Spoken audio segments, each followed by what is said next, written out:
નમસ્તે મિત્રો, હોટલાઇન ન્યૂઝમાં આપનું સ્વાગત છે. મુંબઈથી હું સંજય શાહ અને અમારા રાજ્યમાં મહારાષ્ટ્રમાં રાજકીય વાતાવરણ ખૂબ ગરમાતું જાય છે.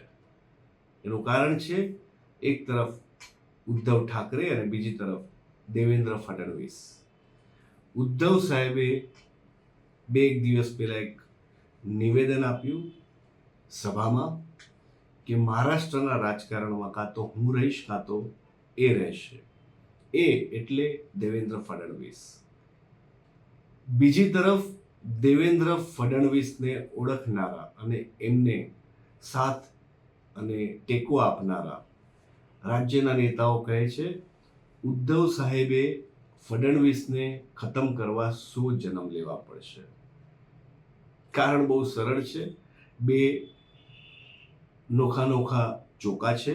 બંને ચોકા પોતપોતાની રીતે શક્તિશાળી છે અને મહારાષ્ટ્રનું રાજકારણ અત્યારે જેટલું ડહોળાયેલું છે, જેટલું કલુષિત છે, એવું ઇતિહાસમાં ક્યારેય નહોતું.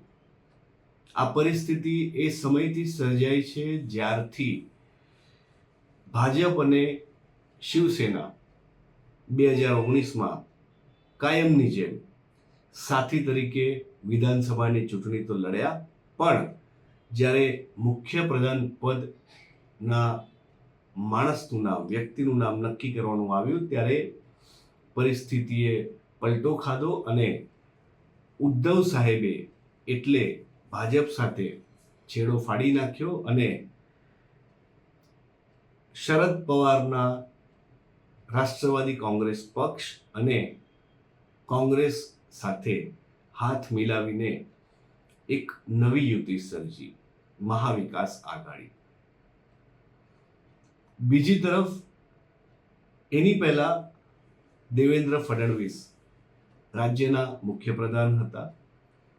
એમના હાથમાંથી સીટ ગઈ અને ભાજપ સત્તા બહાર ફેંકાઈ ગયું.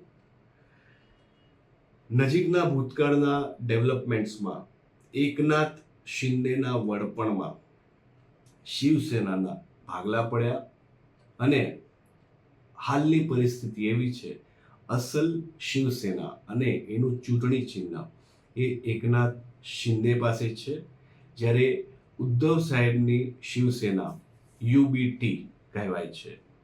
બિલકુલ એવી રીતે અજીતદાદા પવારે એનસીપીના ભાગલા કર્યા અને એમની પાસે અસલ એનસીપી છે, જ્યારે શરદ પવારની એનસીપી એમના નામે ઓળખાય છે.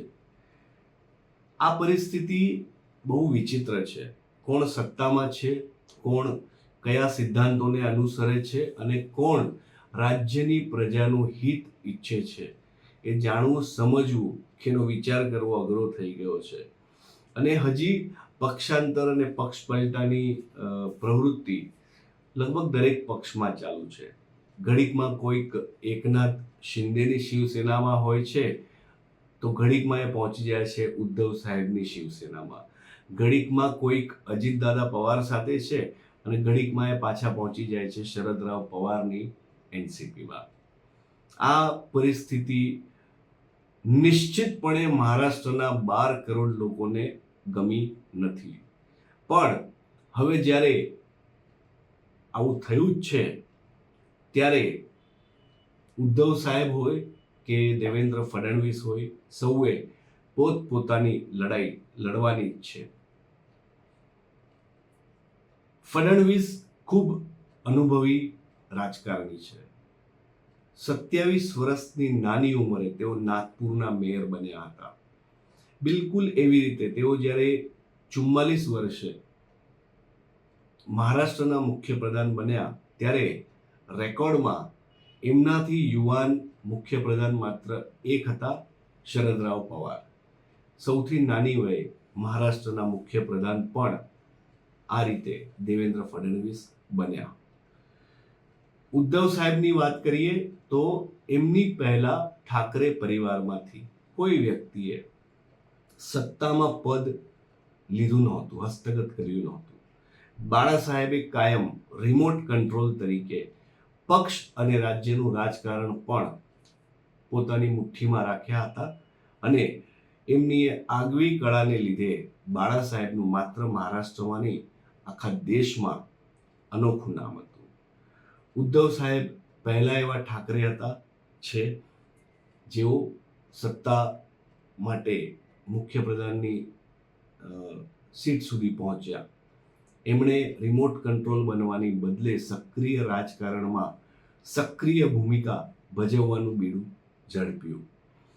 અત્યારે ઉદ્ધવ સાહેબે આપેલા નિવેદનને કારણે મહારાષ્ટ્રના રાજકારણમાં ભારે ગરમાટો આવ્યો છે, કારણ કે આ એક અતિક્રમી જતું નિવેદન સામાન્યપણે રાજકારણમાં લોકો આપતા નથી. આ નિવેદન એવું પણ બતાવે છે કે ઉદ્ધવ સાહેબ ફડણવીસ પ્રત્યે કેટલા ગિન્નાયેલા હશે અને એમનું આવું ગિન્નાવું એ શાને કારણે થયું. રાજકારણમાં રોજની ખેંચતાણ અને પોતપોતાના દાવ રમવાની વસ્તુ તો કાયમની છે, પણ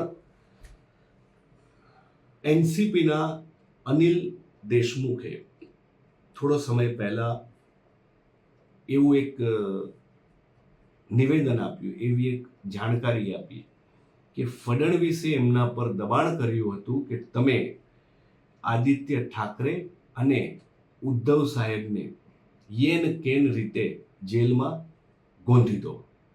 કોઈક ષડયંત્ર એવું ચલાવો કે બંને ઠાકરે જેલ ભેગા થઈ જાય. આ વસ્તુ બહાર પડી એના પછી ભાજપના મહારાષ્ટ્રના પ્રમુખ ચંદ્રકાંત બાવનકુળે પણ પોતાની રીતે એક નિવેદન કર્યું છે. એમાં એમનો એવો દાવો છે કે ઉદ્ધવ સાહેબે ફડણવીસને જેલમાં પૂરવા ષડયંત્ર રચ્યું હતું અને બંને પક્ષ પોતપોતાની વાત કરી રહ્યા છે. એની વચ્ચે ઉદ્ધવ સાહેબે નારો લગાડી દીધો છે અને જાણે એક પ્રણ લઈ લીધું છે કે મહારાષ્ટ્રના સક્રિય રાજકારણમાં, મહારાષ્ટ્રના રાજકારણમાં કાં તો હું રહીશ કાં તો ફડણવીસ રહેશે. હવે આ બધા નિવેદનો, આ બધા આરોપો પ્રત્યારોપો જ્યારે આવી રહ્યા છે ત્યારે અમુક વાત આપણે નોંધવી રહી. હાલમાં જ લોકસભાની ચૂંટણી પતી, જેમાં ભાજપ, શિંદે સેના અને અજીતદાદા પવારની એનસીપીએ ધાર્યા પ્રમાણે દેખાવ કર્યો નહીં. સામે પક્ષે ઉદ્ધવ સાહેબ, શરદરાવ પવાર અને કોંગ્રેસ એની યુતિએ ધાર્યા કરતા ખૂબ સારો દેખાવ કર્યો, એ પણ ભાજપના મોદીના 400 પારના નારા વચ્ચે. પક્ષોના ટુકડા થયા પછી મહારાષ્ટ્રમાં થયેલી એ પહેલી લડાયક અને નિર્ણાયક રાજકીય બાબત હતી અને જેમાં વિરોધ પક્ષો 1 પોઈન્ટ સ્કોર કરી ગયા. હવે આવી રહી છે વિધાનસભાની ચૂંટણી. મહારાષ્ટ્રમાં ગમે ત્યારે વિધાનસભાની ચૂંટણી થઈ શકે છે. એની પહેલા ગરમાટો આવવો બહુ સ્વાભાવિક છે. ઓલરેડી કોંગ્રેસે પોતાની 10 જણની એક સમિતિ બનાવી છે જે નક્કી કરશે કે યુતિમાં કોંગ્રેસ કઈ બેઠકો માગે અને એ બેઠકો પર કયા ઉમેદવારોને ઊભા રાખે.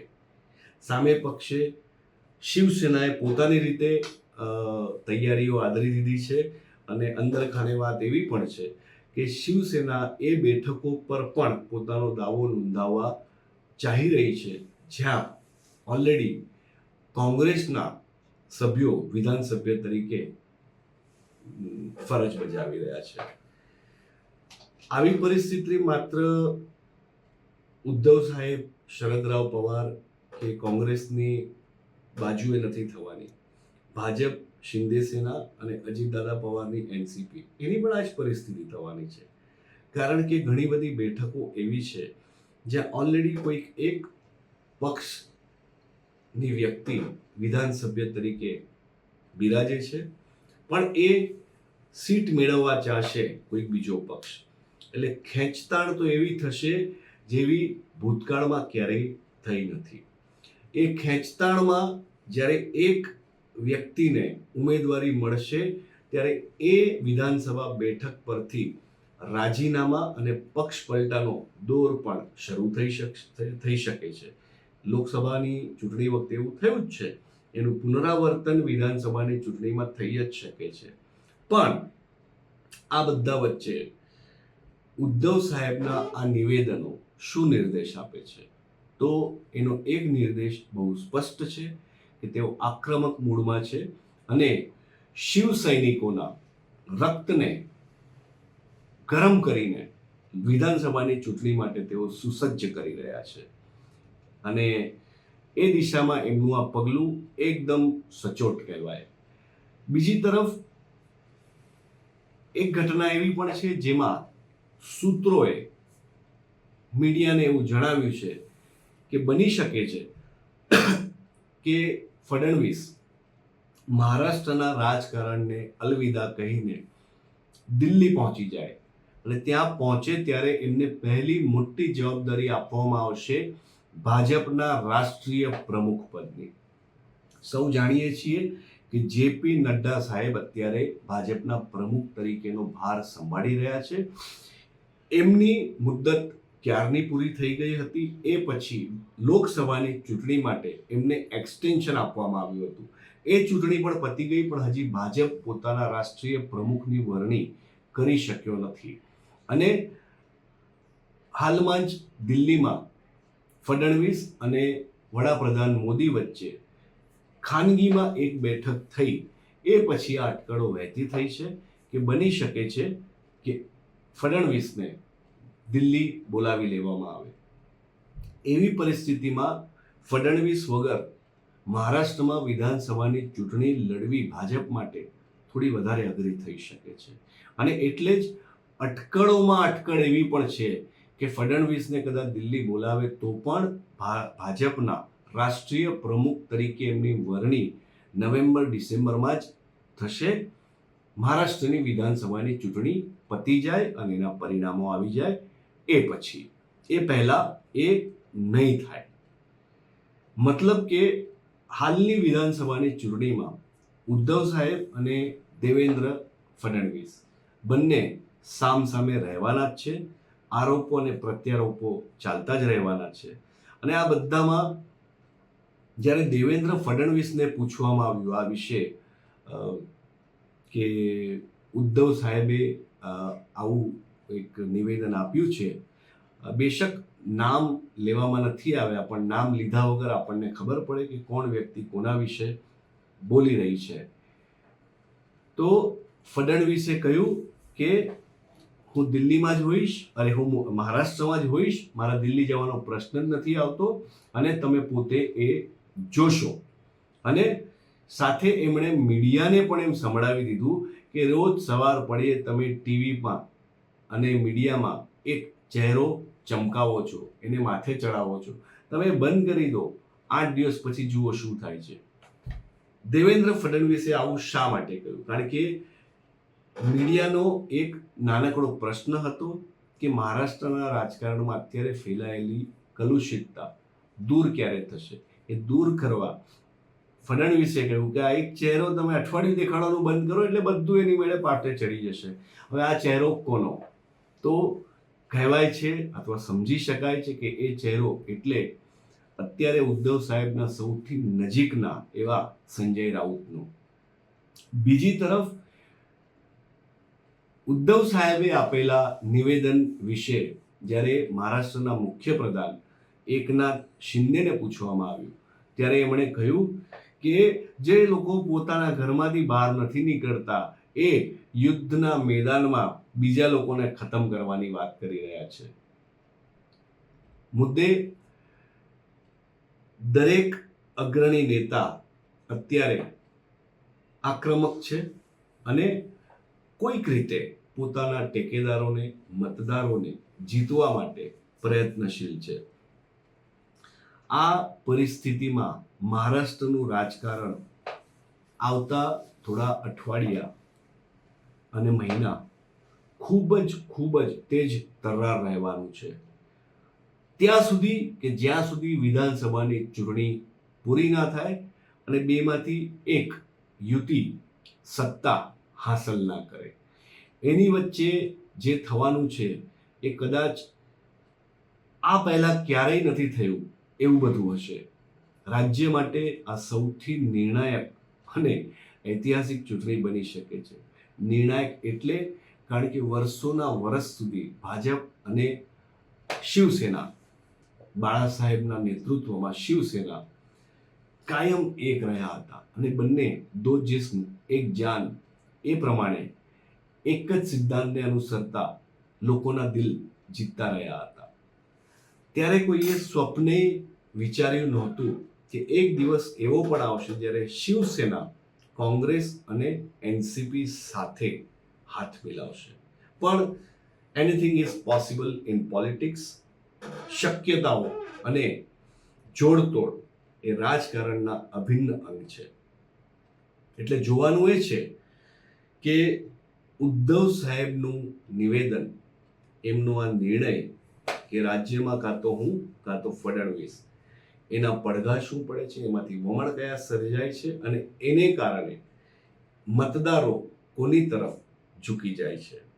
બિલકુલ એવી રીતે ફડણવીસ મહારાષ્ટ્રમાં રહેશે કે દિલ્હી જશે અને લોકસભાની ચૂંટણીમાં પછડાટ ખાધા પછી ફડણવીસ, શિંદે અને અજીતદાદા પવાર આ ત્રણ એવો કયો જાદુ કરી શકે છે કે વિધાનસભામાં એમનો પાવર દેખાય અને સત્તા હાથમાંથી સરી ના જાય. ટૂંકમાં તૈયાર રહેજો મહારાષ્ટ્રના રાજકારણના એવા રંગ જોવા જે આ પહેલા ક્યારેય જોવા નથી મળ્યા. અને તૈયાર રહેજો ઉદ્ધવ સાહેબ વર્સેસ ફડણવીસના મહાયુદ્ધ માટે. મુંબઈથી હોટલાઇન ન્યૂઝ માટે હું સંજય શાહ. અમારી ચેનલ સતત જોતા રહેજો, સબસ્ક્રાઇબ કરજો, લાઈક કરતા રહેજો અને અમારા વિડીયોઝ સૌની સાથે વહેંચતા પણ રહેજો. કારણ કે અમે તમને પીરસીએ છીએ સતત સારા સમાચાર, સાચા સમાચાર. ધન્યવાદ.